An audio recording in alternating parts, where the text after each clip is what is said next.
Hello everybody, welcome back to my channel. I am Gebo the Shaman, and today we are talking about what happens when we have the moon in Taurus in your second house for Aries Ascendant. So, being an Aries Ascendant, Taurus is in your second house. What if we have the moon here? What happens then? So, in this video, I'll talk extensively about that. And yeah, so before we get into all that good stuff, please go ahead and go over to my website, which is gebotheshaman.com, and I have the links posted down below, so you can purchase a Vedic Astrology reading for yourself down there. And I have two options for that. One is you just get the reading by itself. Two, the second option is I spend an hour with you going over the ins and outs of that reading, explaining it, and if you have any questions for me, you can ask them at that time. And that's just pretty much how that works. So go over to gebotheshaman.com and check out all my courses, all my services, all my products.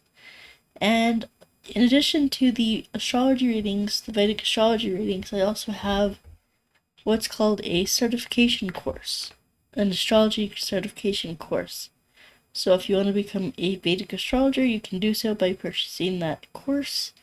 That will give you the ins and outs of how to do astrology readings for your clients that they find beneficial and helpful and all that good stuff. Because I haven't had one bad word from my clients about my readings.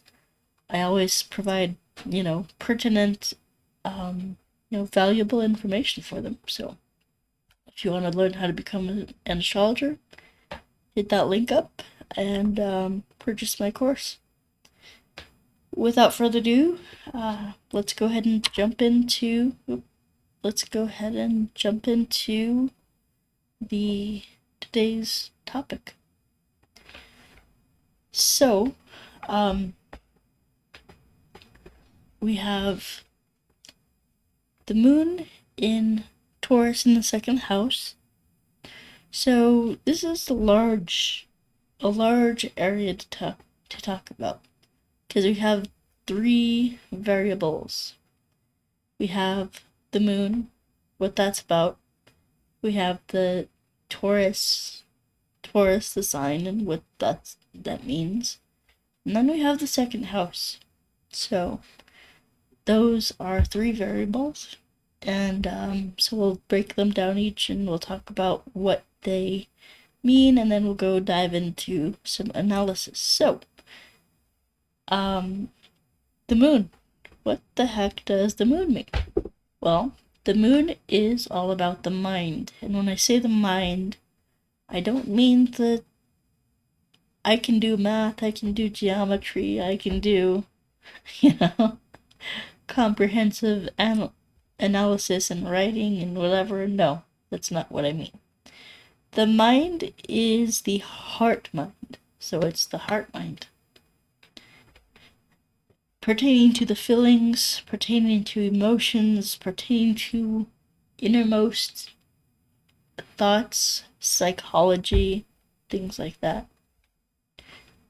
And so the moon is the mind, and it is also the mother. The moon is the mother. And with that, wherever it's placed will give you a hint about your relationship with your mother. And I have to tell you, Taurus is not a bad place for the moon. It is a beautiful place for the moon. So, that's a great thing. So, the moon is our nurturing. It pertains to motherly love, nurturing, support. It's the emotions, so emotional availability. It is relating to people on an emotional level. You know, a lot of times we approach the world in a very intellectual, like, cunning manner, where it's like, well, this has to be timely, we're meeting here at 1 p.m., and using a lot of the intellect. A lot of the, okay, this is this. Intellect means picking out from among, inte legere. So it's basically picking things out. The moon, on the other hand, is feelings. It's the kind really related to a lot of the bodily sensations, and feelings and things like that. So also pertains to the mother. So then we'll talk about the sign of Taurus. So what is the sign of Taurus? Well, Taurus is the second sign of the zodiac. It's a second sign of the zodiac corresponding to the second house. And it's really all about your savings, your valuables, your possessions. It's about your inheritance, your family's inheritance, family values.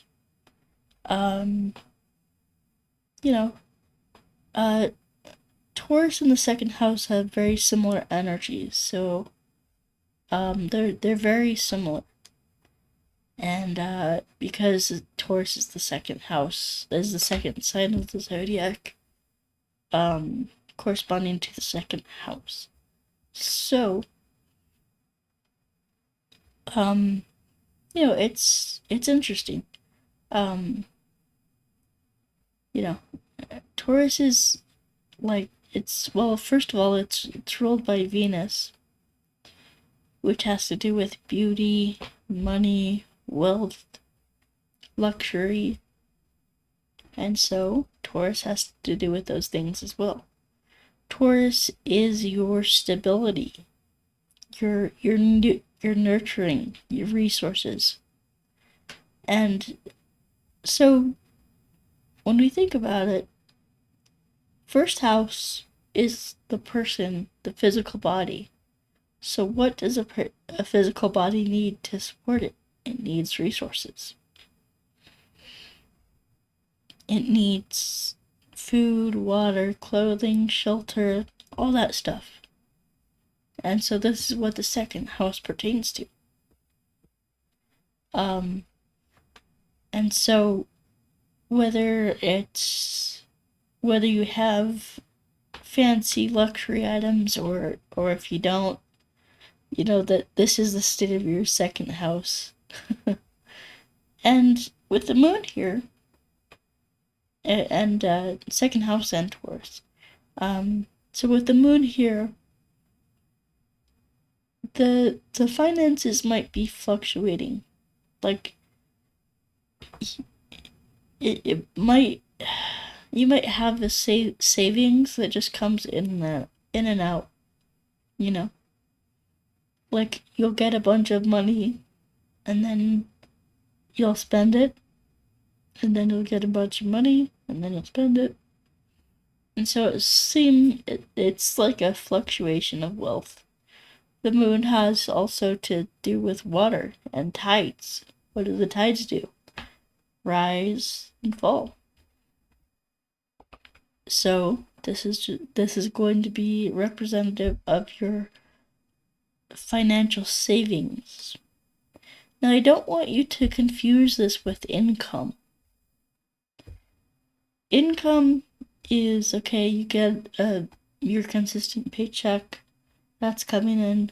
I'm talking about like wealth, like long-term savings, long-term income, long-term investment, things like that. And so with this, there might be, hesitancy. You go ahead and invest $5,000 into the stock market, and then, you know, you get a certain feeling, or you get scared, or you need the money somehow, and then so you take it out. That's what this is. And so that's you know kind of a vision of what your financial life will look like. However, Taurus is kind of offsets that a bit, because the moon is watery. It's, up and down and shaky and tides and all that. And then we have Taurus here. So with Taurus here, Taurus is an earth sign. So it provides stability. It provides structure. And so with Taurus in your second house, yes, I mentioned the instability of the moon, but with Taurus in the second house, there tends to be always some padding, some stability, some structure, something to lean on in hard times. I don't want you to get the impression that, oh, your financial life is going to be up and down and crazy and unstable. Yeah, that's the moon, but it seems to me that people with this placement always tend to have, a backup, a plan B, some resources tucked away somewhere that they don't touch. And I think that's very important for you. Having resources tucked away in maybe a savings and maybe a long-term investment account that you don't touch, and just save those for a rainy day, Um, compound interest accounts are great. So I'm really going into the second house type things with this. Another thing is, second house is also very much your family. It is also the gains from your mother, your inheritance. It's the 11th house from the 4th house. So 11th house is gains, 4th house is the mother, so it's literally the gains of your mother. And so, it's your inheritance. But also, what does that also mean? The gains of the mother. Well, it could be the values that your mom passed on to you. It could be the your family values, your family environment, the values that were instilled in your family environment. And so when we're looking at the second house, we're looking at the nature of the family unit. Your family could have been financial advisors, stockbrokers, things like that.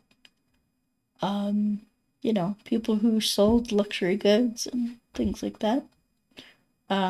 Insurance people, insurance brokers, or whatever you call it, agents, things like that. So your family could have been filled with those. Or even, I wanted to say lawyers, but that's more Libra.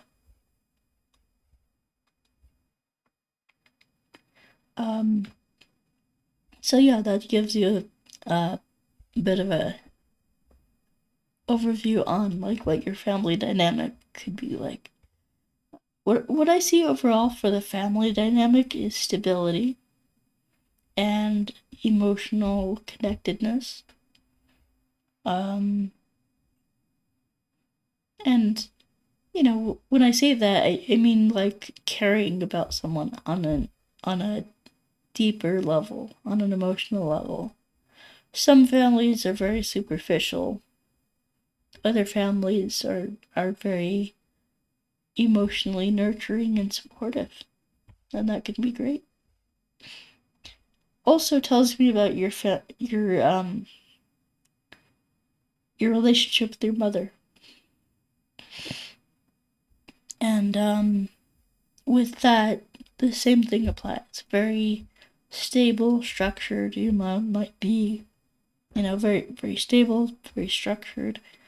Um, but also, there's that emotional piece, that comforting, loving, like really caring, nurturing, things like that. So when I see Moon in the second house, I see, this person was really loved and nurtured by their mother. And of course, there's yes and no with that too. It could be. It very well could be. But like every moon placement every video that I've done on the moon, I try to, reinforce that this is a planet of reflection. It reflects the light of the sun, the light of the soul, and so the phase of the phase that the moon was in at the time of your birth, you need to look at that. Because if it was a new moon or if it was a dark moon, then that tends to dampen things. That tends to worsen things. You know, in that case, your family might have been maybe the cause of your mental illness or depression or things like that. And generally, dark moon, black moon, new moon, as it's called, when the darker that the moon is, you can see a person's emotional state through that. If it's like 50-50, if it's like, half of the moon is lit up with sunlight and the other half is dark, then we know that a person is kind of, sometimes happy, sometimes sad, and it can really lead to a very bipolar kind of thing where it's, 50% it's this, 50% it's that. Although, severe mental illness and things like that is typically associated with a darker moon. In fact, I did a video on this, called The Moon and Mental Health. If you want to learn more about this, you can go visit that video. But just know that the light and the phase of the moon is very important to your mental state. Without saying, it's on the other hand, it's like a person born with a full moon, that tends to be a happier person, more well-rounded person, a healthy, normal mental state. And that tells me that your mother did her job, and the mental state is very correlated with how the mother did her job. Because these things are intertwined, I tell you. So let's say if it is a dark moon, well, your mom probably, had issues of her own, and she probably didn't, pay attention to you. There might have been things as simple as neglect and things as horrible as abuse and, things like that. Mental abuse, physical abuse, sexual abuse, things like that. So, yeah. And given, I say sexual abuse, especially for the second house, because your moon is aspecting your 8th house, which has to do with that stuff. And severe mental, psychological things. So, there's that diatribe. And, it's, so just something to consider. Look at the phase of the moon, as I said. And, but yeah, let's see here. The state of the mind, again, moon represents your mental state. State of the mind, again, look at the moon phase, look at how bright or dark it is. But typically with moon in Taurus, you'll find a person with a very stable mind. And again, even if your moon is dark, even in Taurus, you will find someone with a more stable mind than with Scorpio. Scorpio is the opposite sign of Taurus. So even if you do have like a negative moon, then at least it's in Taurus, because that's a great thing. And I believe if it's in Bharani, I think that's the nakshatra, then the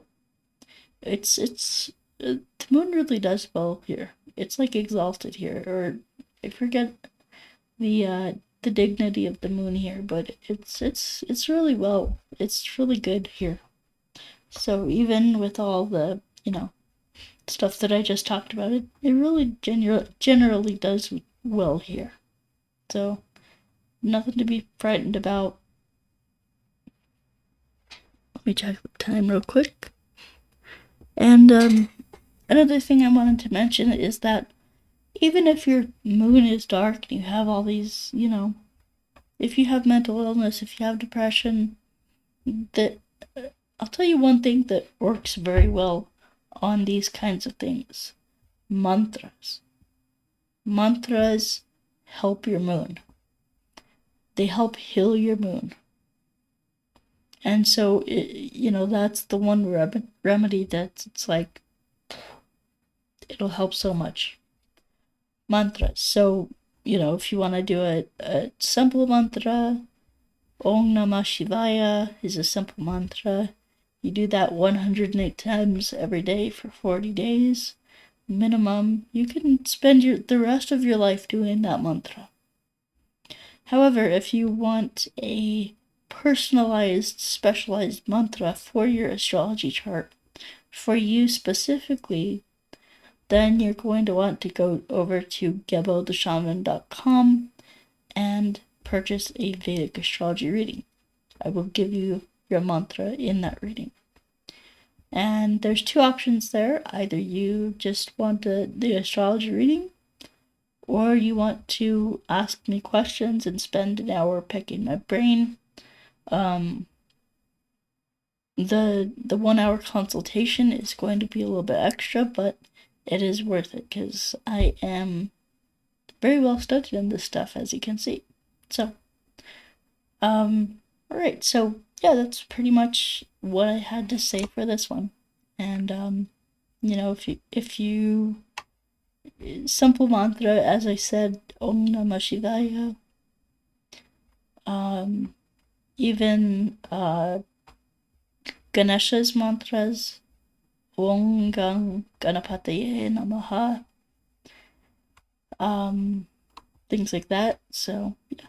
In fact, I have a couple videos doing even the Om Namah Shivaya and Triambaka mantra and the Ganesha mantra and things like that. So go check those out. And on my channel, GabboTheShaman.com. And yeah, that's pretty much it. So if you want to purchase any of my courses, I have a astrology certification course that is available. I also have astrology readings, as I said. I have all my courses, my products, all my services and information up here. So you can check that out. Or you can go to GabboTheShaman.com. The links are all down below in the chat, or in the description. So go check them out. Alright guys, so until next time, I will talk to you later. Have a good day. Peace.